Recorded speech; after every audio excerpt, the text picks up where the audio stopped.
And here we go. Hey everyone, how's it going? It is I, the real Randy Chavez. I'm coming at you today with Chavez Podcast number 252 with Justin Bright on military, life, adjusting to civilian life, AI, investing, foreign policy, and more. Everyone say hello to Dashi. Hello, Dashi. And yeah, my man, how you doing? I'm doing great, Randy. How are you? I am doing all right. I had a appointment at the VA today, and they gave me a bunch of referrals for stuff, and I got a bunch of meds, and I'm on some now, so I'm feeling all right. You're feeling good? All right, man. Yeah. That's good to hear, man. I happy to hear that vets are getting care from the VA. My experience is counter to what most people's is. I have a great VA. I got a great doctor. I enjoy how much they take care of me. Nice. Yeah, this one seems pretty good. The one in New York, and you expect like New York to have like the good stuff. They were pretty trash. They didn't have a lot of parking, and then they had I don't know. It seemed like the people there were just like kind of shitty. But everyone here where I'm at in Ohio, they're awesome. They've been awesome so far. This is my second time going, and that's great, man. Yeah. Yeah, I see I am exclusively with the VA now on everything. I go there for mental health care. I go there for orthopedics. I go there for my primary care. I couldn't say enough good things about my VA. So I guess the first thing we'll get into is the primary care on bases in the U.S. and then VA outside of that. So you've retired for almost a year now? Yep. I was my retirement ceremony was March of last year, but I was active duty until August 31st. So we're really close to a year. Yeah. And I stopped shaving in March of last year. I remember that too. I remember not shaving for like a solid three or 4 months, and then like for my because like once you're on terminal leave, I just didn't care. I had a couple months of leave. Yeah. I shaved it, so I trimmed it up a lot for like job interviews and stuff because I was looking really shaggy. But there was one point where I went like 4 months, and it was like down to here. It was curling. It was like all like I was like, this is what I'm supposed to look like my whole life. But it's not good for like a civilian job. So like especially for what I'm doing anyway. So I got to clean it up a little bit. Bet you look like the Lorax. Just a giant face of hair. My wife just heard that. She's loving that joke. What did she say about the big beard? Did she welcome it? Because that's going to be a big adjustment for her. How do you feel about the beard? Yeah. Hey, bro, I don't mind it now. Cut it down. Can you hear it? But he had it so long. Sorry, I'm down on. I got it so long is what you said. Yeah. People were telling me my beard was because I got this gray coming in and it was curling down here, and somebody was like, dude, you got a Kringle look going. I was like, so bad. And then he showed me the beard picture of what he wanted it to be. I wanted it like down here. No, it looked hillbilly. I'm not kidding you. Look, nothing wrong with hillbilly. It was so bad. It was not something that would be. It wasn't good for professional studying, right? I'm not attractive, dude. Sometimes the dudes that have the beards and it's like all Viking style and it's braided, those guys, the long beards, if you can grow it in like that, yeah. But this guy, I don't mind it like this. I think it's good. But he has this problem where he twists. It's his whoopee during the day. I twist it like twist it. I'm like, bro. And he's like, why does it do this thing where it curls out? I'm like, because you won't stop twisting it. Yeah. Sorry. Yeah, go away. That your whoopee during the day. That's great. It's my spinner for sure. Yeah, I've been able to do that in the past where it got really bushy, but now I usually I'm pretty good about shaving, but I feel like I haven't earned the right, so I've been shaving because my back is like completely messed up. But so once I like get a bunch of treatments for my back and I get better, then I'll have like a nice a good beard, and I'll clean it. I'll make sure it's sweet. So we'll see. But yeah, the VA, the difference between, because you went to medical services on base forever. Mm-hmm. But yeah, what's the main difference for you? I would say that our military providers are overwhelmed, right? Like it's like 7 doctors in a facility, and every doctor's responsible for like 500, depending on, but they have so many patients. And so the only way that they can be efficient is like you get a person in and they're like, all right, you got a 15-minute appointment, and you can't bring up all the things that's wrong with you, right? Like, you're like, okay, you got 15 minutes with a doctor. They're going to assess the problem, the reason why you called.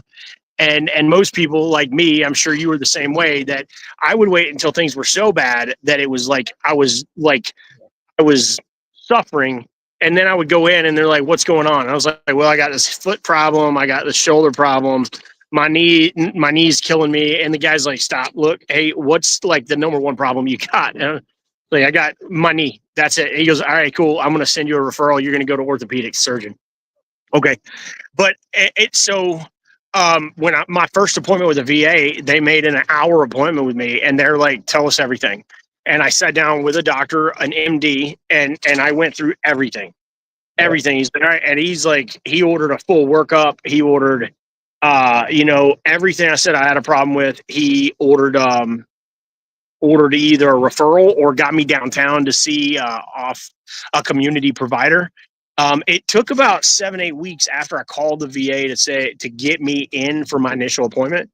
And then, and so I can understand that, right? Like the VA is they're overwhelmed too, but they have more doctors working for them.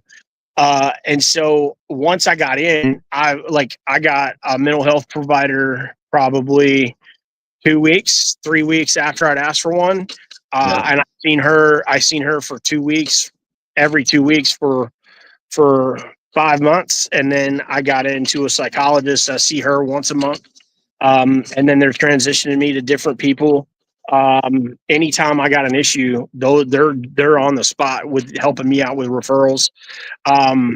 So I have bad knees. Like I had a full one at 9 years into my military career, 15 years in my military career, I had a full reconstructive surgery on my left knee. The doctor said that he said, quote, I was the youngest candidate he had ever met for a replacement, but I was so young, he said he wouldn't do it. He had to stop the surgery, go out and ask Tiffany, my wife, for permission to cut into me and do what he wanted to do, because it was initially going to be a scope, but it was ended up being a full reconstructed surgery, right? And so I took that with me my entire career. Like I just kept going. 2 years later, part of that reconstruction was a cartilage implant, and 2 years after the cartilage implant, I had already deployed again, and all the cartilage was gone. My body absorbed all of it, and I was back to bone-on-bone contact in the knee. And so now I've got like severe arthritis in there. Like both knees are bone-on-bone contact, and it's just so painful. But I went downtown here to an orthopedics at the VA in Boston City, and they have a pain management clinic where they're doing like it's like platelet reduction therapy. It's kind of like PRP, platelet reduction, like something, but it's kind of like stem cells, but they take your own platelets. It's serum. They take your own blood, they reduce it down to the platelets or to the plasma, and then they do something else with it. And then they inject it in your body, and it's like it's supposed to like supercharge like healing and support, and it's your own DNA. So the VA is doing that for me. So like I said, I can't complain. My experience with the VA is not with what the other people have had. And so I think that has a lot to do with the location and with, other things that I can't even that I couldn't even, take a guess at. I just talk about my experience. Yeah, no, the same. The ones that I had here, again, it took a while to get the initial appointment. So I was on the couch for like 7 months, and I was like, something's wrong. But so I just didn't do anything and tried to let whatever it was heal. And by April, I was like, all all right, I can try to go back to the gym a little bit. I couldn't do everything, but I could do slow stuff and keep it light. And then last month, I just if I like turn like this much too wrong in one direction, it like seizes, and I just like go down. Like, oh my god, this is horrible. Yeah. So I went to urgent care, and urgent care at the VA, and they were pretty chill. Because I moved to Ohio from New York, and they're like, okay, so they gave me like I never had like a VA ID. They always just I just used like driver's license or military ID. So they gave me that, and then I went to this spine specialist because like they couldn't give me like a referral because they were the urgent care. I had to make an appointment at the VA, and I finally went today. And again, they gave me a bunch of meds that make it not so horrible. And yeah, so with all the stuff that you had going on, did you try to file for like disability? Be like, yeah, y'all hecked me up. I want to get like, is that still going on, or did they get you fixed up? It's done. I don't know. So here's what I'll tell you. I'll tell you offline everything. I'll be truthful with you, but I don't know how personal I want to get on here. Yeah. So I had 24 years in the military. I had 7 deployments, 2 of those for 1 year. 4 of them were to combat areas. One of them was a combat deployment. So one of them I went like off base in Afghanistan, like convoys. I did other cool stuff that I wanted to do. And then so I had 3 to Afghanistan, 4 to Afghanistan. So Bagram, Kabul, and Kandahar twice. And then I did Iraq. Was my first deployment, and then 1 year to Qatar, 1 year to Kuwait. And then being an aerial porter, right? Like our bodies just get beat up. And I was 100% honest. Right? I went in there and I talked to them. And so I just told them everything that was in my records, dude. That was it. And I got a disability claim. It's high enough that the VA will cover everything from toes to teeth for the rest of my life. So for anybody listening, if you file for a VA claim and your body is perceived to be 50%, what they call disabled. So what it means is like you showed up to the military 100% capable. Right. And that's on them to determine that you are 100% capable. So you show up to the military 100% capable. Then when you leave, if there's certain things wrong with you, like say you got hearing loss and you got like migraines and like a torn labrum and a knee replacement, right? Before I was 35. Yeah. Not the average 35-year-old doesn't see that. The average 50-year-old doesn't see all of that, right? And so what they determine is all right, you're 50% disabled based off of what your capability was when you showed up to the Air Force. It doesn't mean that you're disabled that you can't work. You're just disabled in certain areas, right? And so if you're 50% over with the VA, you're covered teeth to toes, everything for the rest of your life. And so we'll say that I'm over 50%. So also for the people that, again, you say, okay, maybe 10% for this, 10% for that. If you're at 50%, like added up, it actually means you probably have like something that's like 90%, but there's a curve to it. And they're like, yeah, it's 30% for this and 20% for this. That's 50. We're going to knock you down to 20. Well, 90%, you would just be 90%, right?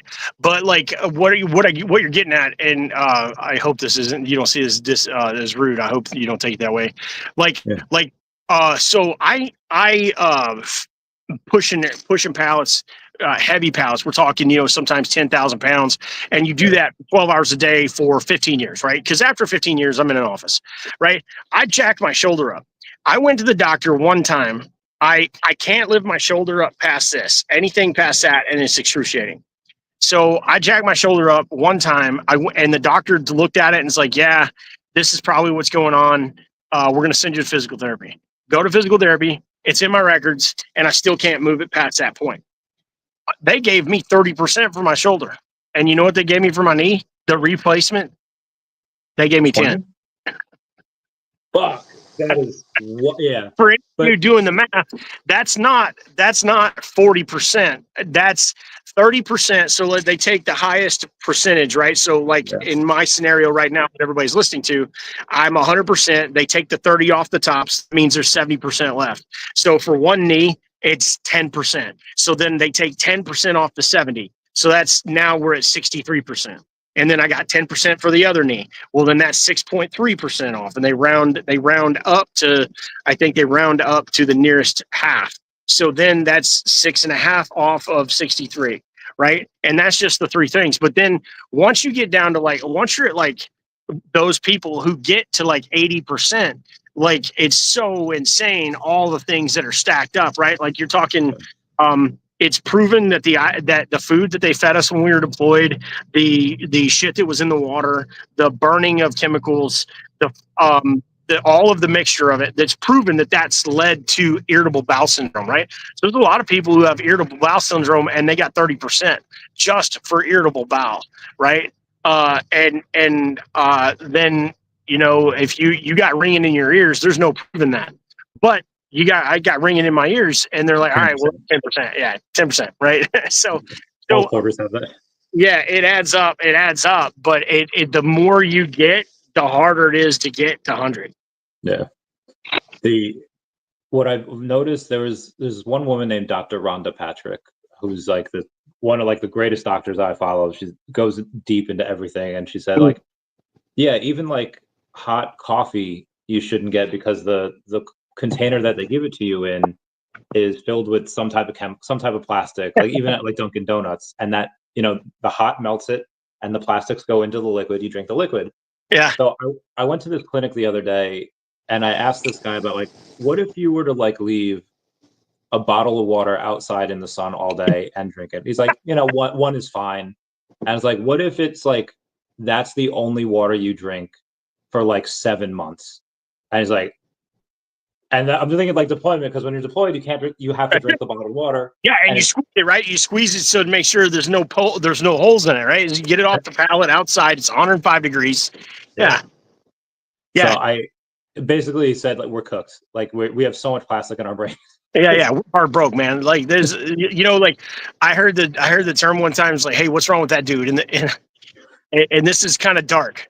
But it was like, hey, what's wrong with that dude? He's in a mental health facility. He's like, dude, he's hard broke, no e-tick. And I don't know if you remember those terms, right? But hard broke means that like that plane is out of commission for a while, and then no e-tick is estimated time in commission, right? Like somebody referred to another person as he's hard broke, he's no e-tick. Like God, that's where we're at now as vets. There, yeah, and that's I find a lot of, especially on Veterans Day.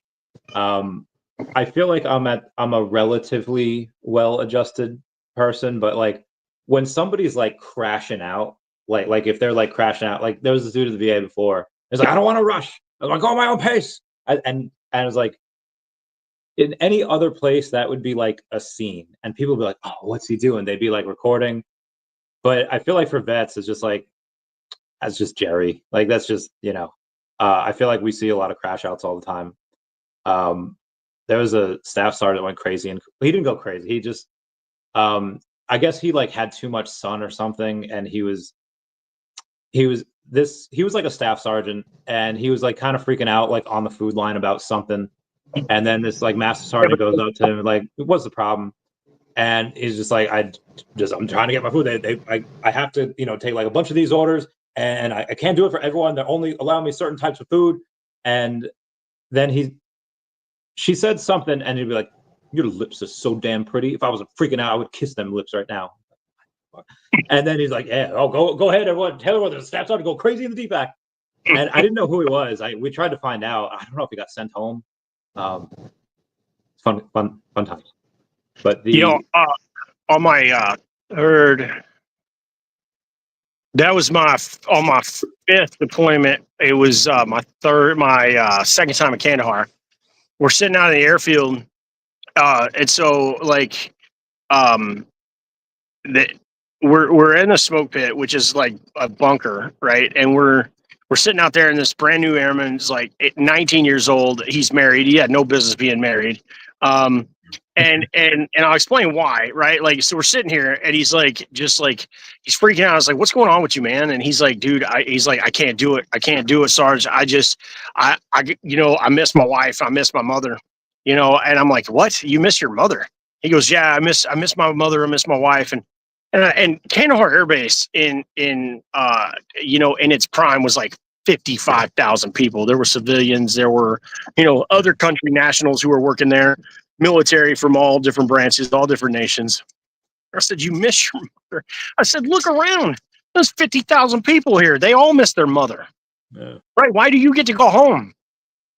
And he just like looked at me and smoked a cigarette. And then he came back like 3 days later. He's like, you know what? I appreciate you talking to me and telling me. He's like, I realized that like I'm not any different. Everybody's got the same stuff going on. I was like, good for you, man. Let's go get to work. Yeah, good shit. Yeah. 19 on the.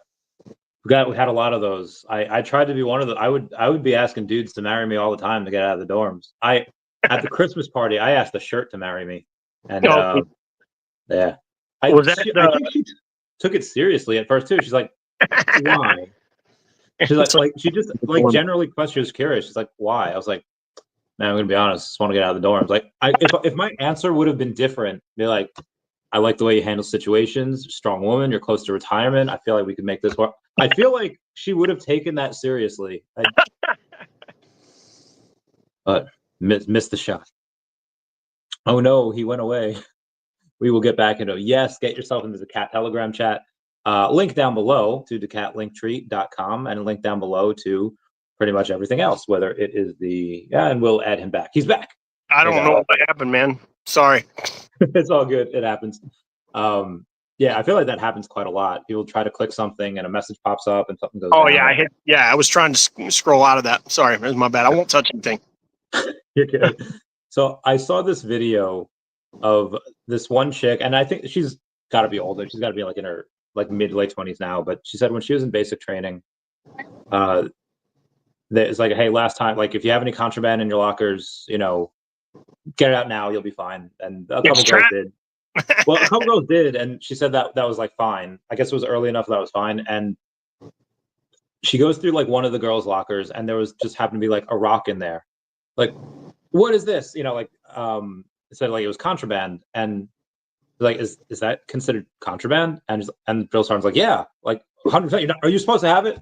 Like, I guess no. Like, then it's contraband. So she's like, ma'am, I have rocks in my locker too. She's like, well, fucking go get it. And then she asked, does anybody else have contraband in their lockers? And out of 60 girls, 5 of them did not have rocks in their locker, and they all had rocks. And she's like, why? And so this one girl answers like, ma'am, they just look pretty. And one was like really nice and smooth, like water was running on it for a while, and the other one was just out of range. And so they gave them, the drill sergeant had like picked a rock out of their giant, there must have been like hundreds of rocks that they all had, and she drew a face on it, and the rock was part of that was their battle buddy. That was part of the thing that went everywhere. I was like, that's pretty cool. That would not have been my experience 25 years ago. No. You didn't do TI work, right? No. I thought about it for a while, but then I never got into it. Yeah. Do you remember Miller? Yeah. A couple. There's a couple Millers. Yeah, but I remember the one that was a TI. Yeah. Is that what you're talking about? Yeah. Yeah, he's cool. He gets so angry all the time. I'm just curious on how he would have handled that. Because he gets angry at just like normal stuff, but then if he's like responsible for these other normal things, like, yeah, I feel like it'd be bad for his blood pressure. Anyway, so now that you've been out and you've had this, what was like the hardest time of adjusting? Did you have a hard time adjusting, or are you just like, thank God? I've had a hard time, dude. So number one, and this one's going to sound conceited, but it's the truth. I was in a position of authority, and I tied my self-worth to that position of authority. I don't want anybody to confuse that to me is like I was on a power trip, but I was in a position that was a highly trusted, coveted position that people sought out, right? Like I was an important, like crucial member of the leadership team. And that was part of the reason why I didn't want to leave, was because I didn't want to give that up. I tied my self-worth to that. And so, leaving that behind, right? Like I was talking to somebody else that just retired lately, and both of our experiences was like, doesn't matter what kind of worker you are, your heart, your ethic, when you put out that you're retiring, right? People still include you, but there's this different like, okay, he's hit the button. He has other priorities. So and here's what I think it is. They're going to let us go and deal with our priorities that we have now. But what it felt like was, oh, we're not going to include him or her because they're done. And so we're going to keep moving, right? The train, the big machine is going to keep moving no matter who you are. I'm sure that wasn't it, but that's what it felt like, was like, okay, I tell everybody I'm leaving and now everybody's moving on without me, and they have to. But that feeling of like, okay, I'm an important member of the organization, and how am I going to fill this void that I've built, like that it's going to be? And it was a big one. You know, like I had the capability to walk into, you know, a CEO's office or the commander and tell the commanders like, sir, ma'am, we have a problem, and here's how I think we should fix it. And then move out on that. Right. And then going from that to, them shutting the door and not like, I have no clue what's happening except for what the perception is. And I, like I said, I tie my self-worth to that position. And so when I transitioned, I knew that was going to happen. I knew that it was going to happen, and I couldn't fight it. It still happened.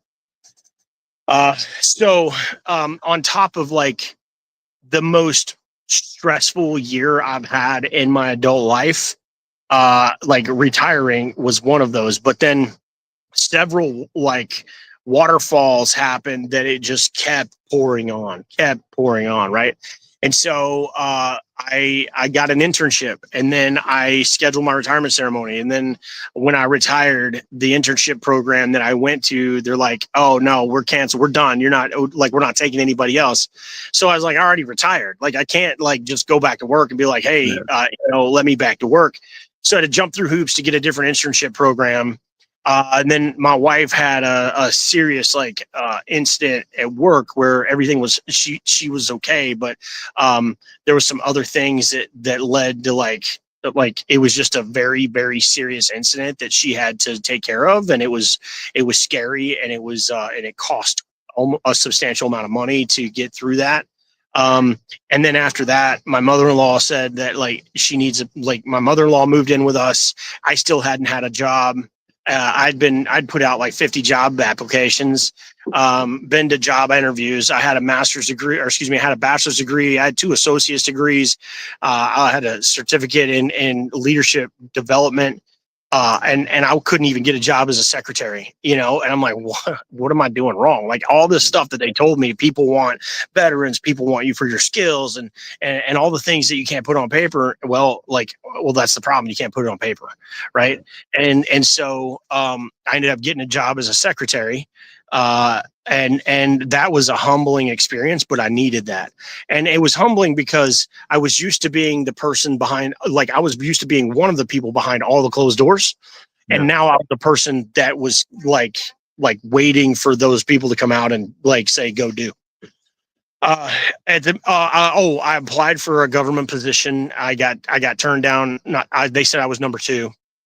And then I got the contract job, and then it's like, I don't know when my retirement's going to kick in. And then I don't know what my VA disability is going to be. And you can't really plan, like you can't plan your salary, right? You can't plan what you need because you don't know what those other numbers are going to be. Yeah. And so, I didn't get my disability rating until October, I got my disability rating in September, and I started getting the paychecks in October. I got my, retirement in October. And then I got picked up for the government position, which I thought everything was going to be great. I started getting it's really good salary. And then that was in November. I started this job and I walk in day one. I was like, this is not for me. I know that I'm going to be miserable here, but I owe it to myself to do it for at least a year to make sure, that like, it's me, it's not the job, and make sure that, like I'm going to set a good example for my kids. You don't just quit something when it gets hard. And well, then January like comes around and executive orders come out, and like probationary period employees, you're done, right? Like not you're done, but you're the first to go. You're on the chopping block, and it's like, man, I gotta protect my family. I gotta do what I can to protect my family's quality of life. So, I started looking for another job, and that year, basically up until March of this year, I'd gotten a job interview on my birthday, and I nailed the interview. I walked away knowing I nailed the interview, and they offered me the job. They matched my government salary. And so it was like slowly but surely come out of that trial of like not knowing what's going to happen, not knowing how to get through it, and then landing on my feet, which is what everybody says will happen. But it's the unknown is stressful, right? Especially when you got people that are depending on you to eat and live. So is it too dark? You want me to go inside? Oh, no, you're good. You're good. Okay. Unless you get bit by mosquitoes, but yeah, your location's fine. Okay. So you mentioned that you got to be one of the ones that kind of got to hear what goes on behind closed doors, and then that go into a position where you're just not. Each base has its own mission. For McGuire, it was just being the main transport hub before it goes to Germany, before it goes to the Middle East and wherever. And obviously you've been at multiple bases. What was the main concern or the main mission at the last base you were at? I was at Hanscom Air Force Base. I left. It's a mainly, I guess, research and development is the best way to put it, right? They call it acquisitions, but everything from MREs to the laser guidance system on the F-35 was developed here, right? Or in this area. And that's all they do is research and development stuff. And there's a bunch of people who are buying stuff. There's a bunch of people who are testing it. There's a bunch of engineers, right? And so that's the main mission at Hanscom Air Force Base. And if anybody's interested, you could look up Air Force Material Command. And Hanscom Air Force Base falls under that, right? It was just acquiring what the military member needs before they quote need it. That's the mission is to try to meet the demand of the soldier 10, 15 years from now.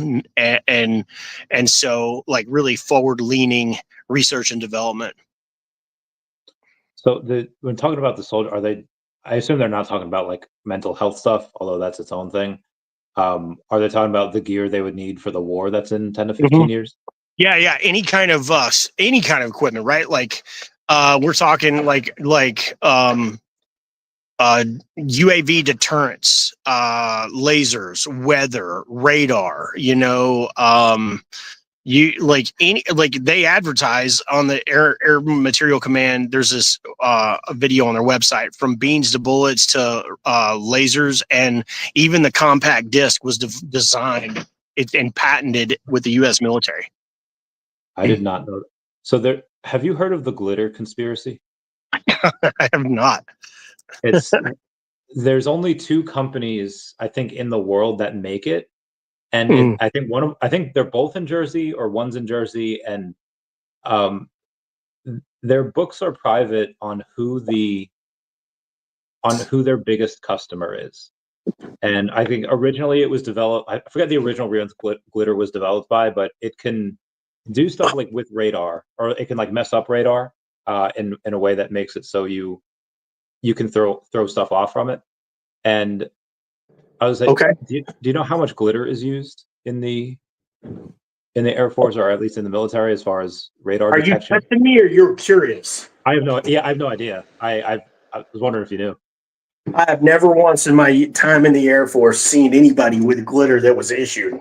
or heard of about it. But I'm not denying it. I'm coming inside because my battery's dying. So if you go down here to my hole. My dad cave, as I call it. Nice. What else you got down there? So this is the place. I don't know if you like if I can share. Like this is the place you stayed with me at down here. Okay, cool. Yeah. So I got like almost a full kitchen. It's no stove, but there's a kind of a pantry, a fridge, a microwave. That's the bathroom. I got my office over there, big screen TV, and a fireplace in the corner. Sweet. Yeah, it's a nice setup, man. When you were there at Hanscom, how was AI a topic of discussion, or is that something that hadn't really reached that far yet? That wasn't anything that we were talking about at the ground level, but they were talking about using it for programming and things like that. I mean, and they're starting to talk about it now, but I don't have any clue what they're saying about it. Yeah. So as far as what, and obviously there's probably stuff that you can't say here, but I feel like it's been conventional wisdom that you prepare for the next war based on like what the last war was for, and I feel like when you do that, you're really kind of preparing for a war that doesn't need to be fought again. Because when you had people preparing for the next war after World War I, there was a lot of new weapons invented, and you were really just stockpiling old weapons. In the era of drones and AI, how soon do you think we might need to de-escalate our forces and be like, okay, we don't need humans for most of these jobs or some of these jobs? I don't know. I can't even speculate that, man. I will say this though. I don't think that's going to be in my lifetime. Yeah. Maybe my kid's lifetime, right? Because I just don't think anyone's ready for a conversation to have no human on the ground to make a human decision in a moment.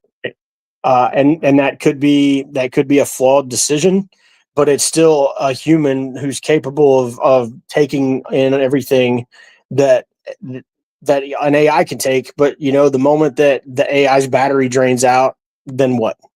Yeah. I don't know how that looks. I don't know if I don't think, like I said, I don't think it'll happen in my lifetime. Probably my kids. I mean, the way Elon's talking about like merging AI and the humans, that's happening in the next 50 years.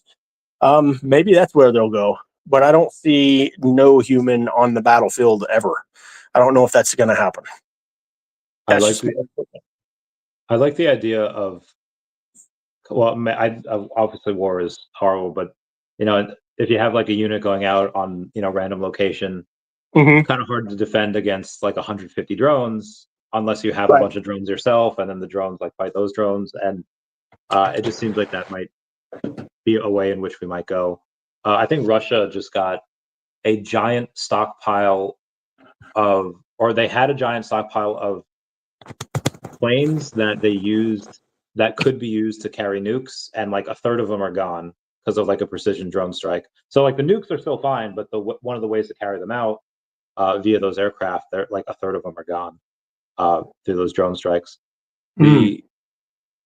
So we talk a lot about AI on this channel and a lot of that stuff, but have you seen what Elon and Trump have been talking about the last like 18 hours? No, I haven't.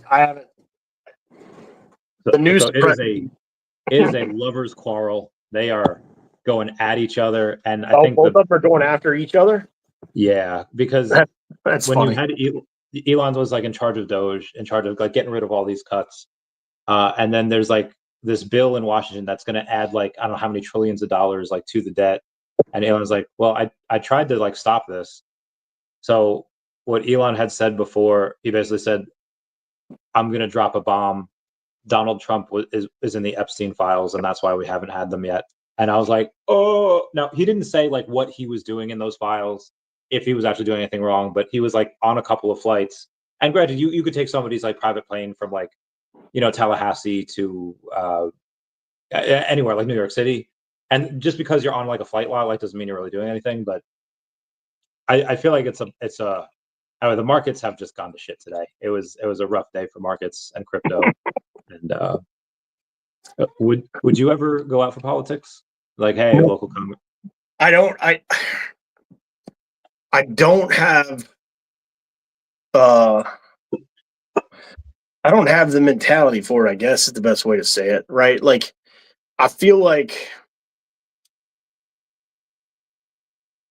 I don't know. I don't even know how to say it. No, I would not enjoy going into politics, right? Like, one of the things that I tell my family is I serve my country so I don't have to deal with any of that other bullshit. Right? That's a dumb saying, and that's my out.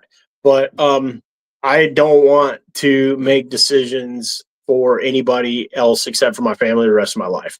And it's because nobody's ever going to be happy, even if you're trying to focus on the quote greater good. Nobody's ever going to be happy, and at best you're 51%, right? So that still means half the people out there are disappointed at you, and for what, right? Like, I feel like the majority of the complaints that our country have is entitlement. I really believe that. I do believe in inequality. I do believe in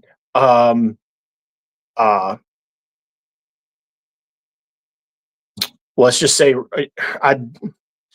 I do believe that there is a need for protected classes of individuals, right? Whatever you want to say. However, pause, hard stop. I also believe that the majority of people are entitled. And, perfect example is there's people saying 2 months ago, oh, our country there's so much civil unrest in our country. Horseshit. Me and you have seen civil unrest, right? Like, I drove through the streets of Kandahar. I seen fucking monkeys in a cage while a kid was naked, banging a stick against a Coke bottle on the side of the street, waiting for his family to give him some food, right? And that was while I was getting shot at, right? That's civil fucking unrest, right? People being mad at another group of people because they don't like the way the other group lives is not civil unrest, right? Now, my 100%, like, regardless of where I lie, I feel like there's a group of people who are just like rubbing the other group of people's noses in it right now, and those are the people who are making it worse for everybody else, right? And I guess I'll stop rambling now. I think the reason why, and like, I get it, you did more than most, even people that retire, they retire at 20. You did obviously years beyond that. But I feel like the reasons, like, why you gave and how eloquently you gave them is like, that's probably why you should be. I feel like you'd be really good at it. Kind of like, no nonsense. Hey, what's the problem? Let's see how we can correct it and get it done. And go ahead. I was just kind of putting people in their place if they're being problematic, and like, okay, hey, that stops now. Everything all up front, and let's try to, whatever differences we have and whatever vicissitudes our party had, let's try to do what's right by the people. I feel like the problem with that, and this is Trump's point, was the problem with that. There were so many companies that had money, had their fingers in the pockets of politicians, who the politicians weren't making decisions based off of the needs of the many, right? That's not everybody, right? But I mean, I do believe big pharma, and I do believe that big media are involved very deeply and intimately in the people who make decisions in our country. And that's a lot of things that drive the way we are, right? Or drive what points of contention are. And I was like thinking about it today. I was like, stop politicizing the military, right? We have a hard enough fucking job just doing our job. And for either one of the sides to come at and use the military as leverage to do something or to prove a point, it's like, no, that's not needed, right? Fuck off, right? Like, it's hard enough being here. And so I was just like, that's like two parents going through a divorce and they're using the kid against each other, is how I feel, like, anyway. There's did you ever get text messages, like, if like again, we're out at an aircraft, we're out doing whatever, do you ever come back and have a bunch of text messages saying like, hey, what's going on in the world? Are you being told to go anywhere? And it's like, my guy, I don't know what time I'm getting off shift. Like, I have no idea what's going on in the world. There's a video, like a TikTok video that's going around. It's like people in the military is like, where are you going? It's like, I don't know. It's like, who's going with you? It's like, I'm trying to figure that out now. It's like, how are you gonna be going? No telling. Were you gonna eat? I hope so. I'm hungry, right? Like that is a perfect analogy for the entire military life, right? Especially somebody who works an operational mission. And I'm not talking just about warfighter. I'm talking about somebody who's a 24/7 on the clock, can't just walk away from their desk to go get something to eat, right? They have to depend on a schedule, and if that schedule changes, then their whole day is changed as well. And so it's like, dude, I don't know when I'm going to get lunch. My wife used to ask me, when you coming home? I was like, I don't know. I'm supposed to get off at 12, right? Like I'm supposed to. Right? Doesn't mean I will. Don't, Lord forbid, there's a rock found in a tire on a vehicle out of the flight line, right? One of our vehicles dropped a fire extinguisher. The fire extinguisher rattled out of the harness on the vehicle, and then that shut down the whole airfield for like 6 hours. Couldn't find it. And then come to find out, it fell off the ground. It spun. You could see where it hit the ground, and it spun. You couldn't figure out where the hell it went. And come to find out, after it happened, shortly after that, a person who had access to the airfield, who was not connected to our organization, was like, "Oh, that's not supposed to be here. Pick it up." They picked it up and they took it off, and and they just didn't report anything. So we were there trying to find this son of a bitch, and it was gone. Like, anyway, yeah, I don't know when I'm going to get off. I don't know when I'm going to eat lunch. Something similar happened when I was in Kuwait, and I taken a leak, about to go out to the aircraft, and then I lose a radio and car keys, like in the porta potty, and on the tank. Yeah, in the porta john, like you had like in Ali Al-Islam, you had like 8 of them out there next to them in the tank, or did it fall in the shitter? So what I had to do was I had to wrap my arm around 3 garbage bags. Just change your name and leave. Like, it's easier to deal with life that way. You wrapped your hands around the toilet paper. No, in garbage bags, like thick, and I had to go fishing for the radio with the keys, because like the radio had the antenna on it. I put the keys on the antenna, so like they were like a package. And with the 3 garbage bags on my arm, I couldn't tell if what I had in my hand was like a radio. No, I had the radio that I got out like quickly. But the keys, I couldn't tell if I had poop in my hand or keys. So I would like bang it against the wall, and if it jingled, it was keys, and if it didn't, it was poop. And I was there for like a solid, so I was there for like a solid 15-20 minutes trying this, and everyone, like, nobody made it easy. Everyone was Snapchatting it. Everyone was like, and there were a bunch of reservists, and they were just like, "Dude, active duty, this is what you do, get it." And I was like, oh my god. So eventually I'm just like, "Sir, I would rather like die than go like fish for them again." And he's just like, "All right, here's what we're gonna do. You're gonna douse yourself in sanitizer. You're gonna go to vehicle maintenance. You get another thing of keys." And so the radio we had to like put in a Ziploc bag. It was like a biohazard, I guess, and had to replace it. And then when we got to like vehicle maintenance, I was like, couldn't we have done this in the first place? So I go back to my supervisor, like, couldn't we have done that in the first place? And I said, in hindsight, it's probably what we should have done. And then I go back to dispatch, and the keys are on the computer. I was like, wait, how did this happen? And apparently, when I was walking to the bathroom, walking to the porta potties, the keys somehow fell off, and so I was doing that for no reason. And that was the worst of times. That's the worst of times, and it was probably hot too. It was at night, so it wasn't that bad, but yeah, it was definitely, it was not cool. It was not cold out. But yeah, I feel like on that end, we do get to see a couple of cool things where we get, oh, hey, this pallet has this amount of things going to this location. I wonder what they're doing with it. No shit. I loaded 1,600 pounds of marijuana in 5-pound bricks, 1,600 pounds of it on a pallet for the DEA. 5-pound bricks. And if you're wondering, it's like 18 inches tall on a whole pound. It was a top net and some straps. That's okay. So it was. What did that all weigh?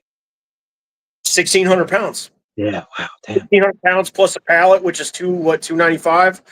So and then the top net, and so it's right about 2,000 pounds. Yeah, it was 5-pound bricks, and a 5-pound brick of marijuana is like that thick.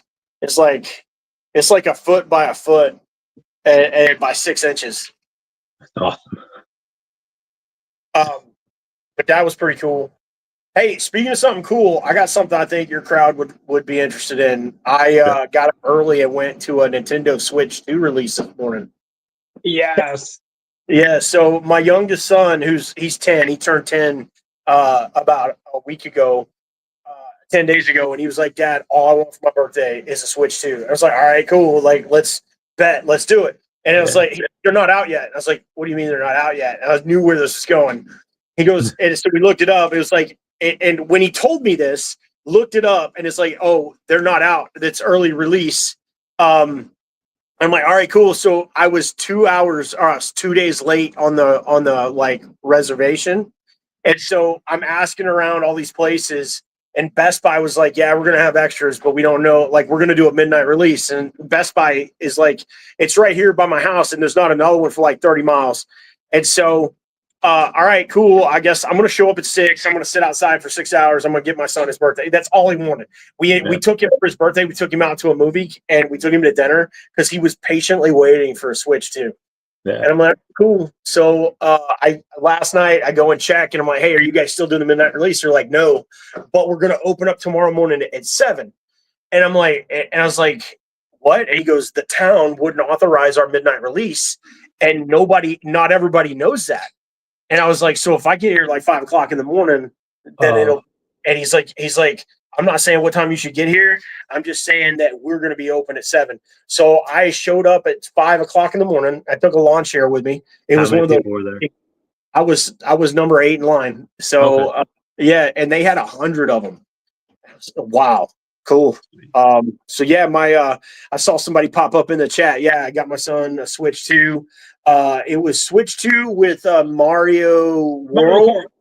Yeah, he got Mario World, and so I didn't get any other games for him because for his birthday he got a lot of money, and I was like, I didn't know the Switch was going to be what it was. Like the Switch was $500. It's the price of a console. Yeah, probably like an Xbox, and so I was like, dude, you got all this money, you're gonna have to go get the games. And if anybody doesn't know this, the Switch created its own micro SD card, so you can't buy a micro SD card from somewhere else. You can't pull the old one out and move it over. You have to buy Nintendo's micro SD card. So, but the screen is expensive. It's super cool. It wirelessly connected to a Switch 1 and downloaded his whole account to a Switch 2. All the things are magnets, connections. It's really cool. I can't wait to get mine. Was there anybody there that pulled up that was trying to buy it from you after they? So it was very chill, man. Like I think, I'm in an area where I don't know. It just wasn't like I was expecting. It was very chill. There was a bunch of folks, and every single person was in their like maybe late 20s, 30s, right, 40s, right. We were all adults sitting in there chilling, and then some dude rolls in. There's like right at like 6:55. There's 30 people in line, and I looked over and I told the guy next to me, I'm jealous of that dude. He got 2 hours more sleep than me, and he's still going to get one of these things. But anyway, so there was a text message that I sent to your old phone in March of 2023, and if I go to the link that I sent you, they took it down saying that we couldn't find the page, so we brought you some yahoo.com, and it had to do with a Pentagon officials suggest alien mothership, and I was like, any reason we should worry? What did I say to that? You didn't. I guess this was like your work phone that I had. The last thing you texted me was Fiddlehead or Allagash, and I guess those are beers. Yeah. So the last thing I texted you that would have been when you came out to visit, right? Because you came out September 21. Yeah, that's what. Yeah. and that's when I asked. So those are beers. Yeah, Fiddlehead's an IPA, and Allagash is a wheat. Fiddlehead's it's all right. Anyway, but Ooh, okay. I my dude had a so the guy I'm living with now has a he was so I almost wasn't able to do this because I get back from the VA appointment and suddenly like I'm locked out. It's like, oh, and I went to a buddy's house that happened to have a key, but I had texted. He's like, oh, text this person. He neglected to tell me that she's like getting married tomorrow, and so when I called and texted her, so let me just be like, oh, congrats, congrats, all good.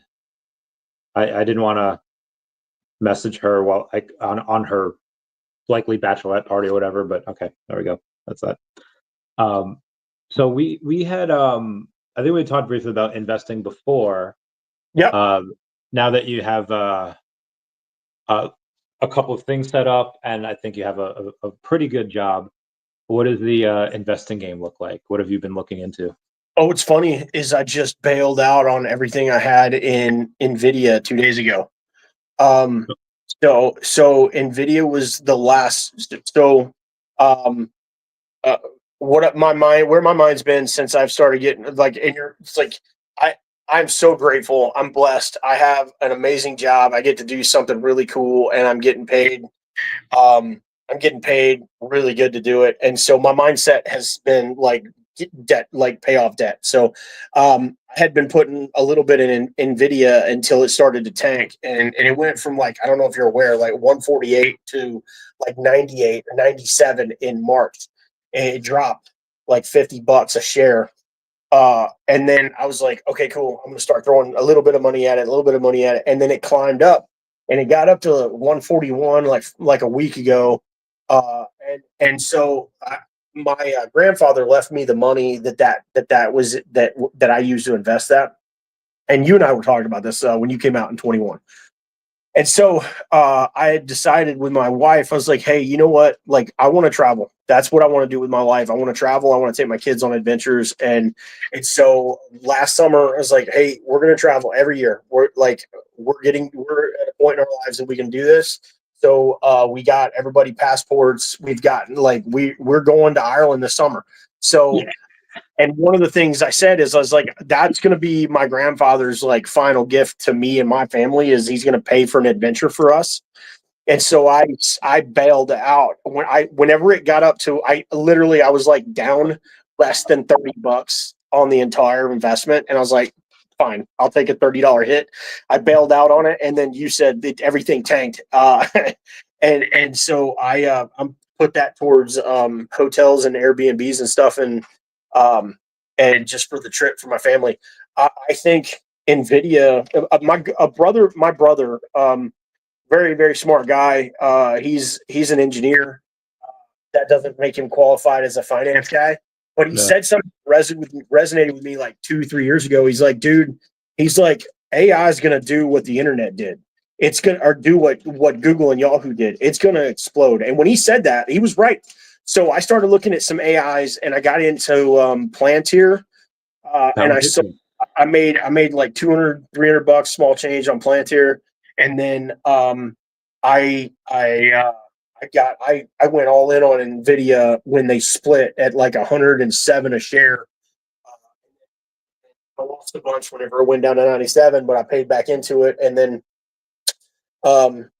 so I ended up selling. I lost like 30 total bucks on the whole investment, but I sold everything and used it to buy a vacation. Sweet.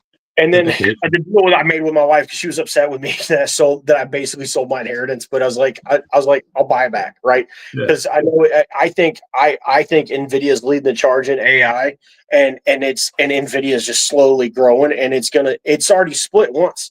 Last March, like I think last February, it was like 700 a share, and it split, and it went split down to like 53 a share, and before the year was over, it was 150.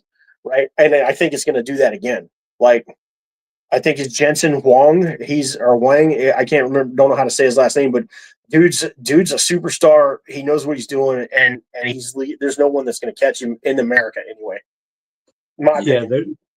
They've got, they're the largest company in the world. They're like $3.5 trillion. and they are, and that's what makes it hard for growth, because if you're worth so much already, then it's like, okay, you have to, now granted they have like record profits, they have record stuff, but I mean, let's say they do like a 3x and they go to like a $10 trillion market cap, which they totally can in the future, but that's still like a 3x. Now obviously it's one of the safest companies out there, but I feel like if you have like a company that's maybe only worth like 500 billion, like only, right? But you know, if they double to like a trillion, well, they're still only worth like a third of what Nvidia is. So yeah, it's to each their own. That's definitely the safest.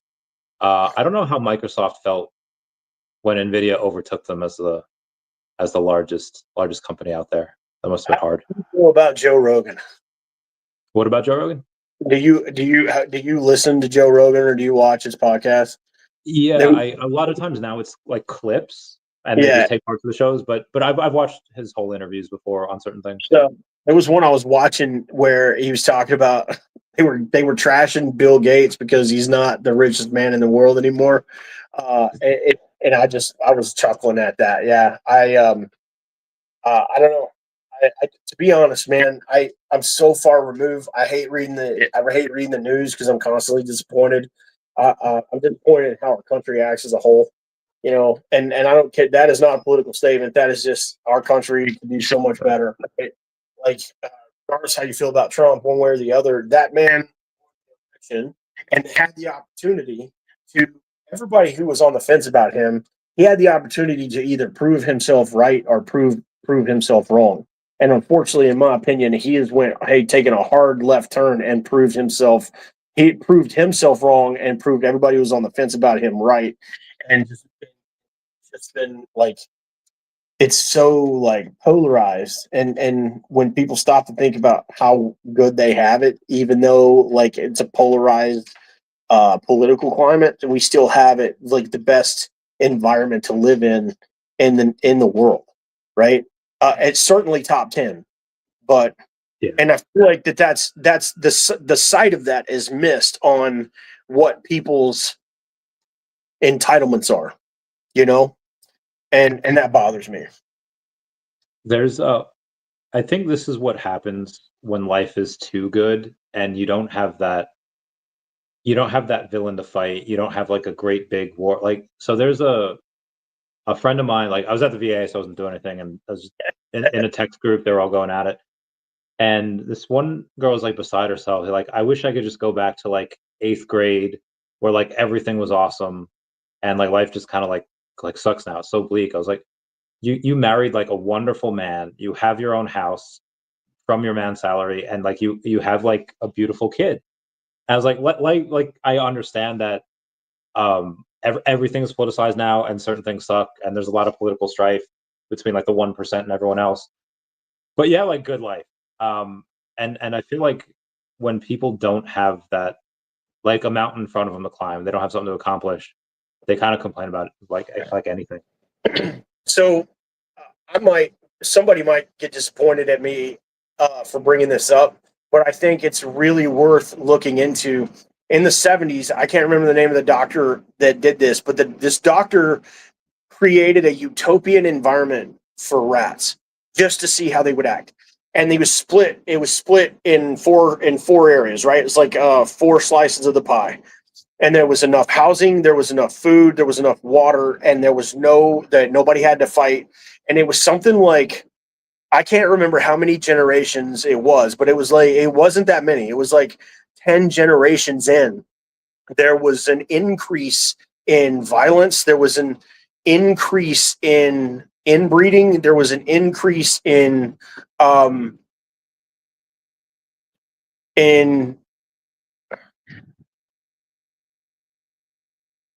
I don't even want to say the rest of it. But the point is that the better people have it, the more, in my opinion, the more people go to look for, right? And you can see this in our time in the military. When did you come in the military?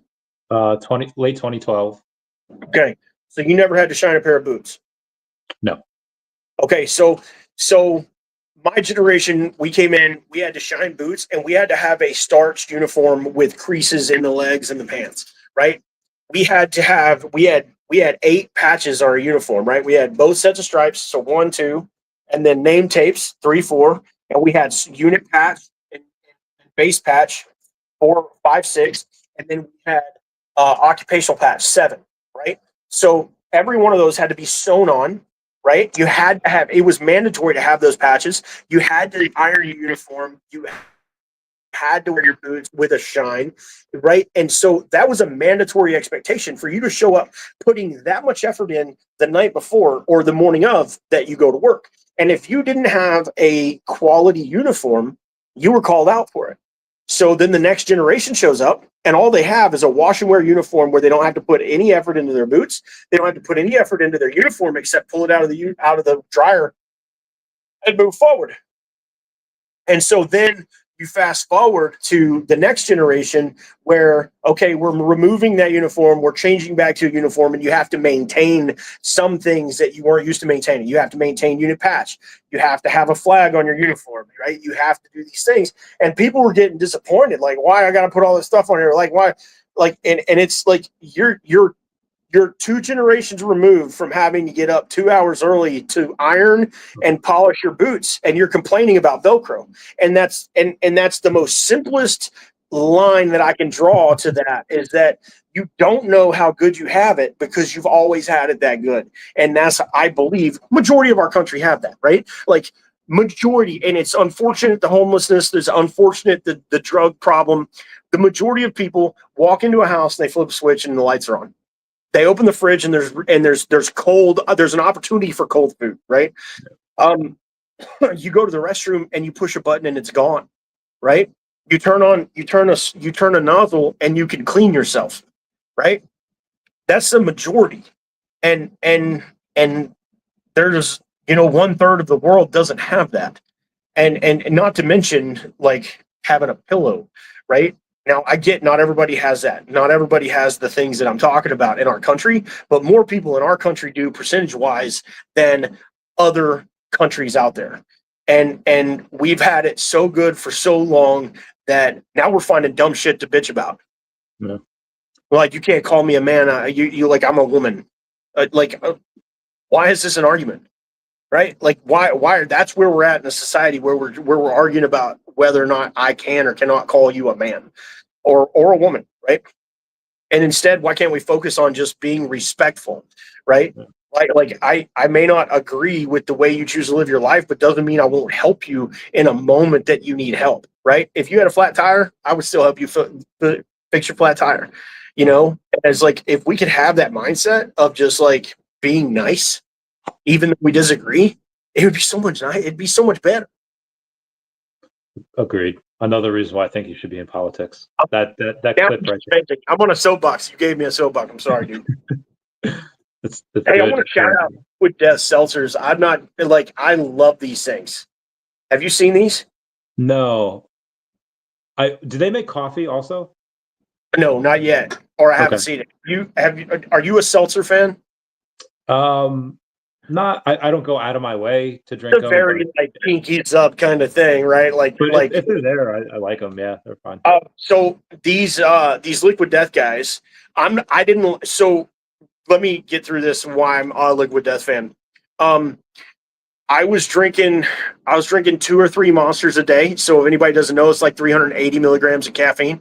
I was drinking 2 or 3 of those a day, plus or minus 1 or 2 cups of coffee, right? And that was a lot of like my problem. And so I couldn't cut the Monster. It was just something it was so hard to do. And I found these seltzers, they have the carbonation, but Liquid Death they put like 4 grams of agave sugar, agave nectar in there. And so it's just sweet enough to where it doesn't taste like you're drinking carbonated water.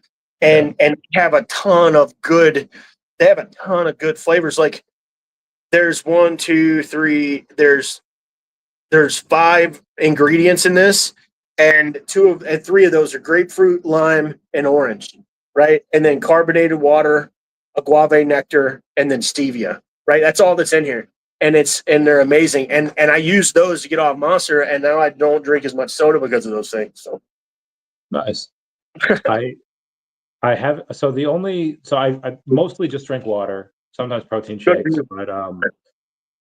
but I do like the alcohol. I like having that, especially on like interviews, because it just makes me a little vibey, makes me a little loosey. It feels nice. On the All right, so military AI. All right, so we went over the investing. The other stuff that we had, or that I want to go over that I had scheduled was as far as today's military.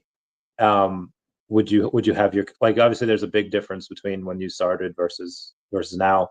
Is it still a place where you're like, you know what? Yeah, if my kid wants to go in, I'll 100% encourage them, or you discourage because of the changes that you see and you don't like? I fundamentally agree in what the military does for people. There's a but. Okay, as far as like giving them skills, teaching them how to like be independent on their own. Purpose, teaching them how to endure hardship, right? You know, there are some people, and this was in 2016. I was first sergeant for a training unit, and we were doing a 10-mile run. Now, this is 2016 is after my second knee surgery. I was 2016. I was 34 years old. No, yeah. I was 34 years old in 2016. And I had deployed 7 times at that point, and we're doing this mandatory 3-mile run, and it was just we were running at less than like slower than a 10-minute mile pace, and there was a kid in the back who was like just couldn't do it. Big dude, he was like 6'5", and he was soft, and I mean that in the manner that he had never really develop, like he wasn't an athlete. That's what I mean by soft, right? Like you find that people who are athletes most of their childhood, they have more muscle structure, more muscle development, and so he just didn't have that, and he was sitting there, he's struggling, and I was like, dude, you're so far behind that your flight, like your entire team is waiting on you, like they're jogging in place because you're so far behind. Yeah. And he just couldn't go. He couldn't dig in. And I was like, dude, this can't be the hardest thing you've ever done in your life. And he was like, it's absolutely the hardest thing I've ever done in my life. And this is after basic training. And I feel like if the person embraces the military for what it is, it's a challenge. It's going to suck a lot. It's going to teach you skills that 99% of the population don't have, which is to endure a hardship. Because most people, you put them in a hard place and they immediately look for the exit, right? Versus like, all right, let's see what this is about. Let's get through this and come out the other side a better version of myself. Most people will just bail, right? Because being uncomfortable sucks.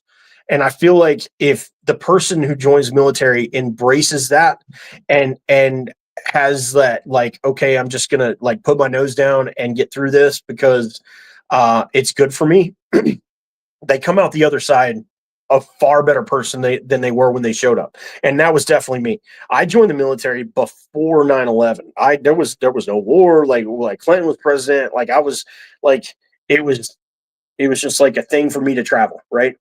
And I learned how to struggle, and I think learning how to struggle, I guess another way to say building resilience.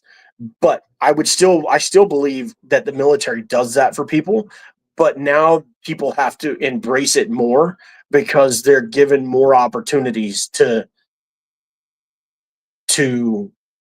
be soft.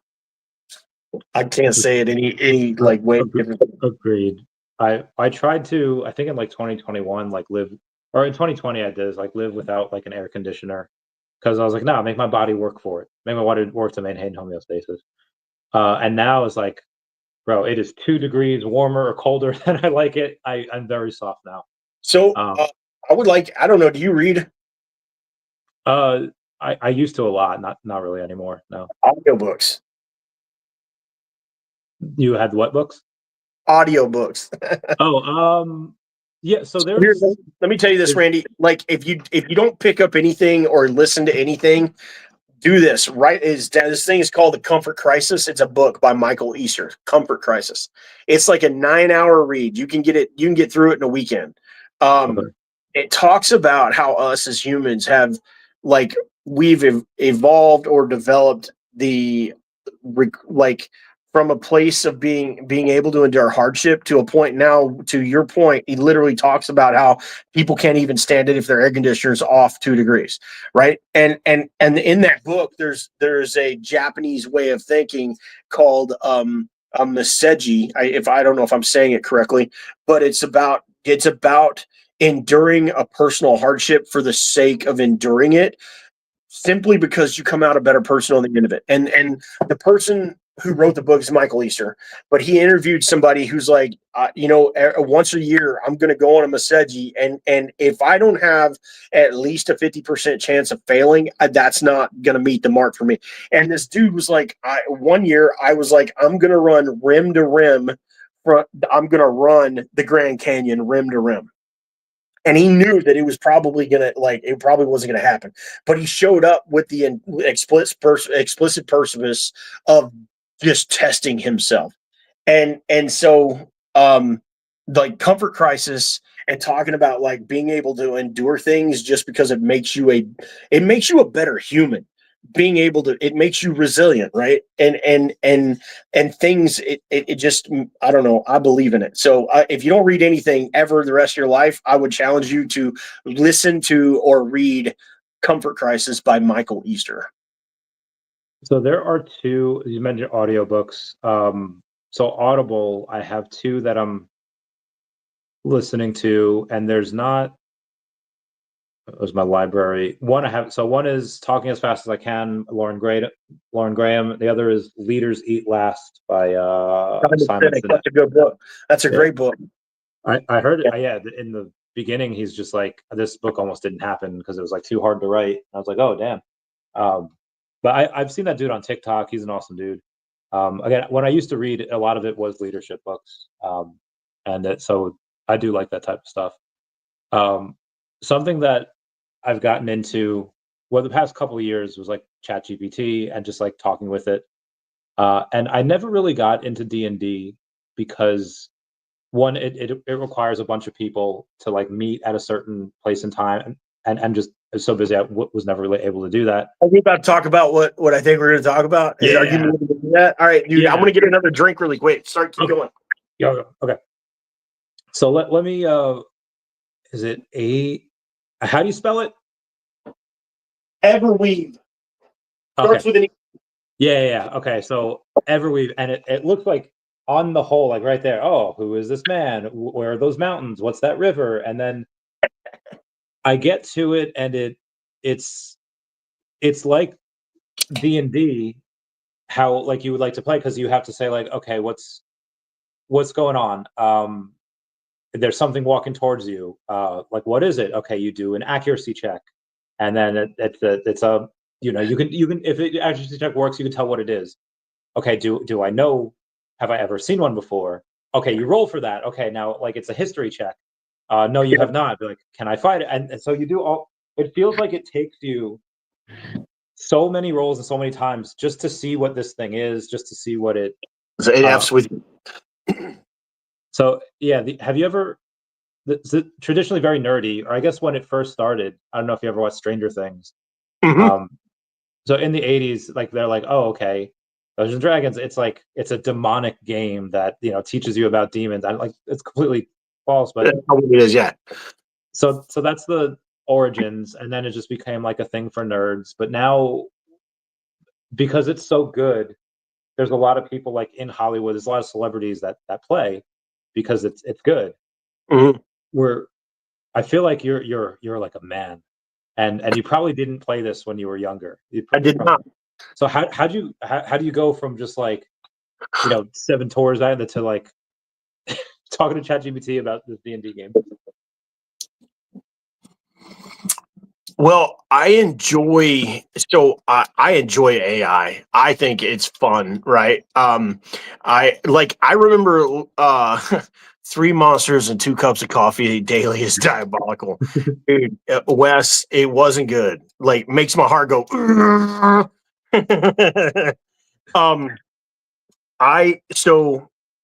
I love just talking with AI and like exploring things. Like, perfect example, right? Like, I asked AI, I was like, what country is successful with government like subsidized healthcare, right? Because I wanted to see that point of view from a government who's successful, but I don't believe a single news agency. So I wanted to do my own research, and I started with ChatGPT, and it was like I think it was like Sweden or Switzerland. I can't remember. I think it was Sweden. Is like Sweden this, and it started like talking about it, and I was like, all right, cool, let's go to Google and kind of like verifying what it was telling me, and then just asking questions. It's like, all right, cool, and just like going back and forth. Like I did it with communism, like socialism with ChatGPT. I was like on the like why does this seem like a good idea? And then I would counter it with like, but that's not the reality, right? A perfect example is like, well, everybody contributes equally and everybody gains equally. I was like, yeah, but that's not the reality, because not everybody's going to contribute equally. And so like I've dove into those kinds of things. And then I enjoy fantasy. Like I really do. I just like, I was a nerd in a different generation, right? I love Lord of the Rings. I didn't play D&D. Wasn't even introduced to it. I probably would have if I didn't, but I also play football. And I feel like football was just a way for me to get out my aggression, and I was really good at it. And so I never found my way into D&D, but I enjoy fantasy, and one of the things that I got into is I like to listen to books now or podcasts. I hardly ever listen to radio. And so I listen to a lot of leadership, a lot of military history, and then I listen to fantasy. There's a artist out there now. His name is Alan Ron Kong, and he is considered the father of American literary RPG. And I don't know if you've ever heard of that, but he takes like imagine Skyrim, where you get all the cutscenes and you don't play any of it, but you get all the cutscenes and you get to see and hear what the person's thinking. Well, this dude's like brings it in, and then on Audible, the person who narrates it has like just this amazing range where he can do tons of different voices and accents. And so I dove into that on the recommendation of one of my members. This is a true story. One of my members who was having a very hard time went inpatient for mental health because he tried to hurt himself. And so I was in there, when I say one of my members, I was a first sergeant, one of the people that was in my organization. And so I was at the hospital with him, like waiting for them to do in checks and then take him to a facility. And we were talking about reading. And I was like, he's like, yeah, I read. And he was talking about this book. And I was like, okay, cool. What is it? And he tells me it's called The Land. And I'm like, all right, cool. Like, what's this? And he goes, well, and keep in mind, this dude in the setting is this dude just tried to hurt himself really badly. Now he's in the hospital. He's got an IV and he's trying to tell me about this book, and he's trying to convince me that I need to listen to it. And I'm like, all right, cool. He's like, so this guy, he's a real doctor, but he wanted to be an author his whole life. And so while he's a practicing ER trauma surgeon or ER doctor, he starts writing this book that's kind of like D&D, and it's kind of like Skyrim, and it's kind of like Witcher, and it's kind of like all these things that we're like that we're talking about. And so this main character gets sucked into this world where all of that becomes reality. And I'm like, what? And I promised this kid in the hospital that I would listen to it, and I got sucked into it, and I listened to all books that were on Audible, and I love the series now. So anyway, like my algorithm on my phone, it kind of gets what I'm into, and it popped up as like Dungeons and Dragons on AI, and I was like, dude, I want that. And I, like I told you, you're the first person I told about it, and I feel like I've cracked the code on it. Like I tell it like it wants me to be very, very specific and very, very descriptive. And when I do that, I'm more successful. And two, I can kind of feel the way it's pulling me. And if I resist that at all, I'm no good. It's not going to happen. Yeah. And so I was playing it today whenever I took a break at work. So for people that don't know, it's free to play, but then I don't want to say like pay to win, but like pay to complete. So hold on, I think that's unfair. I'm going to say, so if you show up, this dude who's doing it's building this game all on his own. If you do it, you get 100 messages a month, right? So that means every time you interact with the AI, it's a message, and that's part of it, right? And if you want to continue that, you have to pay for more messages. But to your point, the messages are short and they make you ask a lot of questions to get what you want. I went through them in a night. Yeah, and then I bought like a month's worth. I bought like 1,000 messages, and it was like, I'm gonna do this because it's fun. I don't know if I can share my screen or not on my phone. I don't know how to do that, but I would definitely pull it up so people could see it. But yeah, man, I don't think you can on your phone.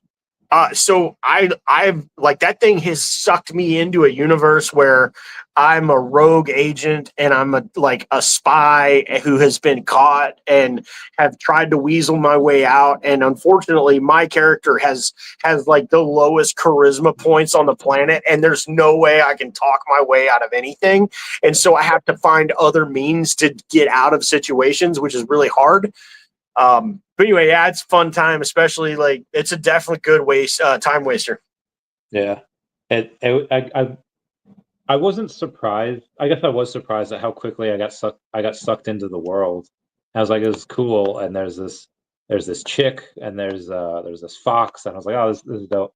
And then I tried it again with a different character, or it was like the same character, but I was going to do I was going to make the charisma higher. And I was just going to do all out charisma and then something else. But when you get to that point sheet, it will 1 point is 1 point on there until you get to like 13. And then it costs 2 points to go up 1 point. Dude, I still don't know how you did that. Well, I think because you're a bard, right? I'm a rogue, and I didn't select that. So anybody listening, when you generate a character for the first time, it gives you two different options. And when you pick it, right, like my options was like halfling or elf, and I guess you chose mage elf, and so I chose the halfling rogue, and so I guess those are the only two options. But I didn't add any of my stuff anywhere, and I cannot go back for the life of me and fix it. Right. And I'm far gone into this character to start over. So, like, anyway, whatever. Yeah. They again, it's if I do it again, or maybe I'll wait for it to come out of. Actually, I will say this. Yeah. One of the notes popped up, like the hints on there. It said that if you're feeling like you're stuck, that when you get to a place where you're safe, tell the computer you want to take a break and level up. Okay. Like, tell the PM that you want to do that. And when I saw that, I still haven't been able to get to a safe space because right now I'm kind of trying to talk my way out of a capture thing. But anyway, yeah. I'm looking for a creator, and it's so they have a Twitter, but they've never posted, and there's like 100 followers on there. So I Google like Everweave creator, and like nothing's coming up. Are you like part of their Discord? No. All right. It's just giving me like links to like download the app, which is fine, but I want the I want to see if I can like get the dude on for like an interview. Get the dude on for like yeah. If you get that dude, you got to call or text me and tell me you got him on there. I will. All right. Socials. All right. Instagram. Let's see if they have a 515 followers on Insta. Well, they posted on May 8th, so that's last month. Oh, they have a link tree. Okay, let me see if I can. Website. Oh, they have a Discord. All right, so they have a Discord server, a Twitch, a YouTube, and a TikTok. Okay, so I feel like throughout all of this, plus the Instagram, I might be able to reach out and contact and see how it goes. But yeah, that's the. Now I might like this is like I think the first or only game of its kind. are you going to be a EverWeave forever fanboy, or are you just going to be like, oh, there's another one made by this person? Let me try it. I'll be honest with you. I would pay $40-$50 for something that I would get more substantial interaction with the AI, right? Because like, let's say like perfect, you go to ChatGPT. I paid $25 a month for ChatGPT. When I ask ChatGPT a question, it shits out a big explanation, right? And I was kind of hoping like that would be the same case with this game, and I understand why it's not. But I would pay for something if something came along and it was better, where I could engage and be more adept in it. So, if I get out of this screen, can you still hear me? I can still hear you. Yeah. Can you still see me? You're frozen, but I can still hear you. I think that does that while you're out of the screen, which is fine.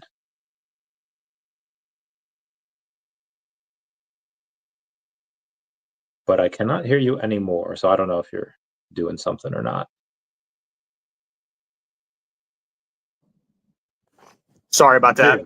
Oh, you're good. I tried to open the game and I was going to share like the storyline, and it's giving me a substantial like thing, but then it's like, what do you want to do? And so when I say substantial thing, it's giving me 2-3 paragraphs, but it's like, okay, what do you want to do? And so I tell it what I want it to do, and it's like, oh, that didn't work. It's like, F, like that, like I want to like I really feel like there's some more design that could go along into it, but it sounds like I'm trashing saying I'm not. It's a really, really great idea, and it's fun for what it is. But if something else came along, or if they improved, I would definitely buy into this. But like if something else came along where I could get in, like lose myself for 2 or 3 hours into it, I'd definitely do it. Do you do that now? Like at night, like, the wife's asleep. Oh, you don't. When you like lose myself, so I'll play. I like I'll sit on the couch at the end of the night and play a game for like 35-45 minutes when I got the TV on. But I don't know. Like I used to be an avid